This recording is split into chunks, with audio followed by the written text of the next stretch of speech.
జై శ్రీరామ్. అందరికీ నమస్కారం. ఈ దక్షిణాయనం ప్రారంభమైతే మన అందరూ కూడా హిందువులు రకరకాల వేడుకలు చేసుకుంటూ ఉంటారు. రకరకాల జాతరలు, తిరునాళ్ళు, దగ్గరలో వచ్చే దసరా, తర్వాత వినాయక చవితి, ఈ విధంగా. ఇక్కడ వేడుక అంటే ఏంటి, భక్తి అంటే ఏంటి, కొంత అవగాహన ఉండాలి అందరికీ. వేడుక వేరు, భక్తి వేరు. ఇది మన వేడుక కోసం చేసుకునేటటువంటి విషయాలు కావు, భక్తితో ఆరాధించాల్సినటువంటి విషయాలు పెద్దలు మనకు ఆ విధంగా ఏర్పాటు చేశారు.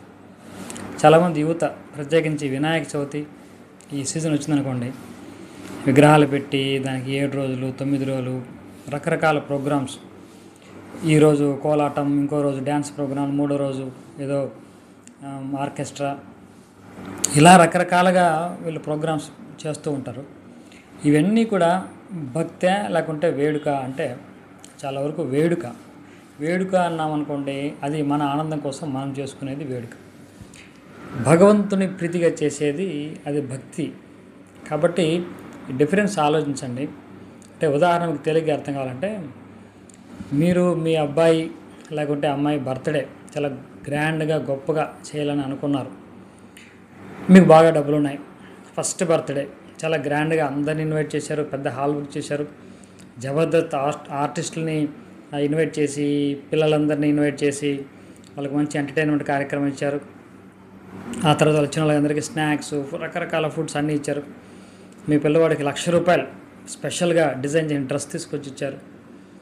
ఇవన్నీ కూడా దీన్ని వేడుక అంటాం. ఇది నీ ఎంజాయ్మెంట్ కోసం నువ్వు చేసుకున్నదే కానీ ఆ పిల్లవాడికి దీంట్లో ఎటువంటి సంబంధం లేదు. ఆ పిల్లవాడికి పాస్ వస్తే అది ₹1,00,000 డ్రెస్ అయినా సరే పోసేస్తాడు, అంతే. వాడికి ఏమీ తెలియట్లేదు.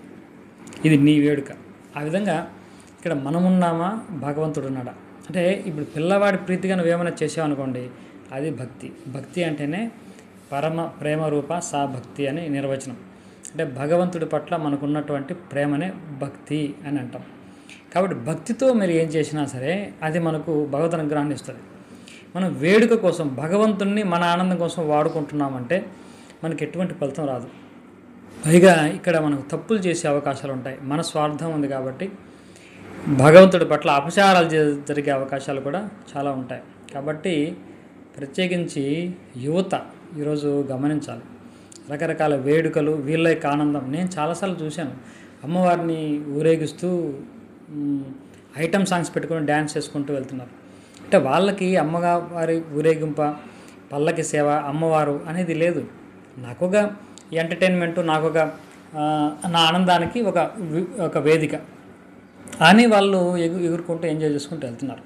ఇక్కడ ఈ మతానికి అమ్మవారి పల్లకి సేవని వాడుకోవాల్సినటువంటి అవసరం ఉంది. వాళ్ళు హ్యాపీగా వాళ్ళు డ్యాన్స్లు వేసుకోవచ్చు, మ్యూజిక్ పెట్టుకోవచ్చు కదా. కాబట్టి ఇవన్నీ కూడా భగవద్ అపచారం కిందకే వస్తుంది. కాబట్టి గమనించాం, మనం ఏం చేసినా సరే మనకు ఋషులు ఏం చెప్పారంటే, ప్రతి పూజలోనూ మనం ఎప్పుడు చెప్పేది ఏంటంటే, సంకల్పంలో పరమేశ్వర ప్రీత్యర్థం పరమేశ్వర ఉద్దిశ్య.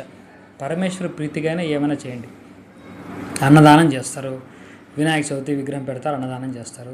ఆ పక్క సందులో మొన్న 1000 మంది తిన్నారంట, మనం 2,000 మందికి మనం పెట్టాలి, కమాన్ ఫండ్ కలెక్ట్ చేయండి, మనం 2,000 మందికి పెడదాం. ఇప్పుడు ఎవరి ప్రీతి కోసం చేస్తున్నాం, అదే 10 మందికి అన్నం పెట్టండి. ఆ 10 మందికి ఆ వినాయక స్వామి, విఘ్నేశ్వరుడు యొక్క ప్రీతి కోసం 10 మందికి అన్నం పెడదాం అని అనుకోండి, మనకు వచ్చే ఫలితం వేరు. అంతేగాని మన ఆనందం కోసం, మన స్వార్థం కోసం, మన యొక్క వేడుక, మన టైంపాస్, మన చేతి నిండా పని ఈ 7 రోజులు 9 రోజులు అని ఇటువంటివి ఎప్పుడు చేయకండి. దానివల్ల భగవద్ అనుగ్రహం రాకపోగా మనము ఖచ్చితంగా భగవదోపచారాలు తెలియకనే చాలా చేస్తూ ఉంటాం. ఇవన్నీ కూడా యూత్ కొంచెం మనసులో ఉంచుకొని భగవంతుడి పట్ల భక్తి శ్రద్ధలతో ఈ ఆచారాలు చేస్తారని మనస్ఫూర్తిగా అందరినీ నేను వేడుకుంటున్నాను. జై శ్రీరామ్.